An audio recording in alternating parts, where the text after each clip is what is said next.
تاجدار کائنات صلی اللہ علیہ وآلہ وسلم کی آمد سے پہلے ہی آپ کے معجزات کا ظہور شروع ہو گیا تھا۔ سیدہ آمنہ سلام اللہ علیہا فرماتی ہیں کہ ہماری ساری زندگی عرب کے ریگزاروں پر گزری۔ عرب کے ریگستانوں میں ہم پھرتے تھے اور صورتحال یہ ہوتی تھی کہ نوکیلے پتھروں پر جب ہم چلا کرتے تھے، عام طور پر عربوں کا یہ رواج تھا کہ مرد تجارت کے لیے دوسرے ملکوں میں چلے جایا کرتے تھے اور عورتیں جنگلوں سے لکڑیاں لاتی تھیں، چشموں اور کنووں سے پانی بھر بھر کے لانا اور گھر کے کام کاج کرنا یہ دستور تھا عرب کا۔ تو سیدہ آمنہ کہتی ہیں کہ ہم بھی اسی طرح جنگلوں میں جایا کرتی تھیں، لکڑیاں لایا کرتی تھیں، کنووں سے پانی بھر کے لایا کرتی تھیں۔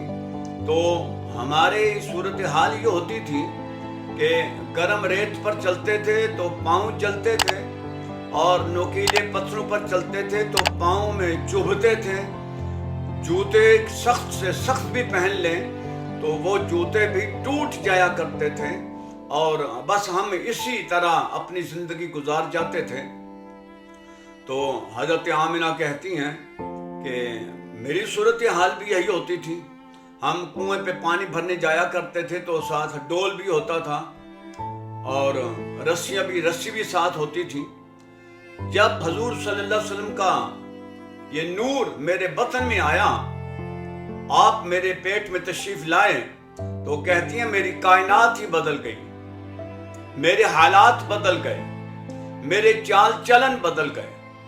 وہ کہتی ہیں اب صورتحال یہ تھی، اگر میں گرم ریت پر پاؤں رکھتی تو وہ مجھے ٹھنڈک محسوس ہوتی تھی، اور نوکیلے پتھروں پر میں پاؤں رکھتی تھی تو وہ پاؤں میرا اس طرح محسوس ہوتا تھا جیسے نرم و نازک ریشم پر میں نے پاؤں رکھ دیا۔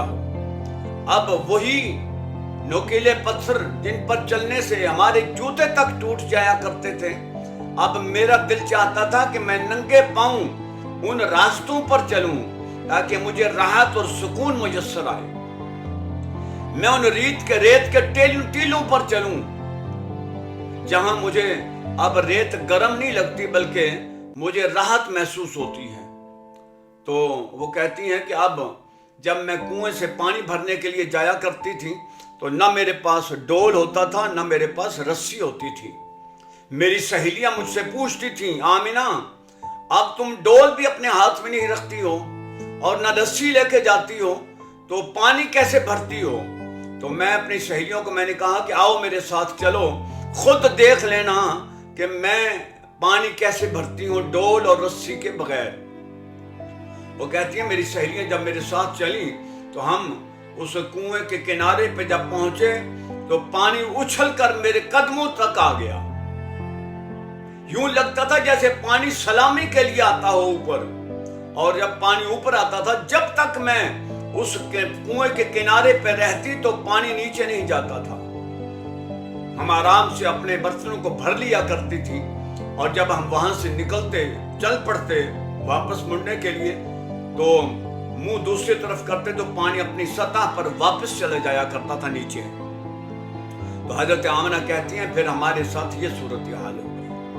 وہ کہتی ہیں جب آپ کی ولادت کا وقت آیا تو پھر صورتحال اس سے بھی زیادہ عجیب لگ گئی۔ میں اپنے کمرے میں موجود تھی، میں نے دیکھا کہ وہ چہرے میرے سامنے، وہ جسم میرے سامنے تھے جو میں نے اس سے قبل کبھی نہیں دیکھے تھے۔ دراز قد اور عجیب قسم کے لوگ، تو میں ڈر گئی، خوف زدہ ہو گئی۔ تو جب میں ڈری تو پھر آواز آئی، ایک طرف سے آواز آئی آمنہ ڈرو نہیں میں ہاجرہ ہوں۔ دوسری طرف سے آواز آتی ہے آمنہ میں آسیہ ہوں۔ تیسری طرف سے آواز آتی ہے میں سارہ ہوں۔ ایک اور آواز آتی ہے، وہ کہتی ہیں میں مریم ہوں، حضرت عیسیٰ کی والدہ ماجدہ۔ تو حضرت آمنہ کہتی ہیں جب میں نے یہ بابرکت نام سنے تو پھر مجھے تسلی آ گئی۔ میں نے پوچھا کہ میرے پاس کیوں آئی ہو اس حالت میں؟ تو وہ کہنے لگی ہم تیرے بیٹے کی دائیاں بن کے آئی ہیں، اے آمنہ تیرے لال کی دائیاں بن کے آئی ہیں، ہم تیری دائیاں بن کے آئی ہیں۔ تو اس طرح نبی پاک صلی اللہ علیہ وسلم کی آمد سے پہلے آپ کے معجزات کا ظہور کائنات میں آ چکا تھا۔ ابھی آپ آئے نہیں تھے، لیکن آپ کی ذات کے ساتھ جو معجزات منسوب تھے وہ اس سے پہلے کائنات میں ان کا ظہور شروع ہو گیا۔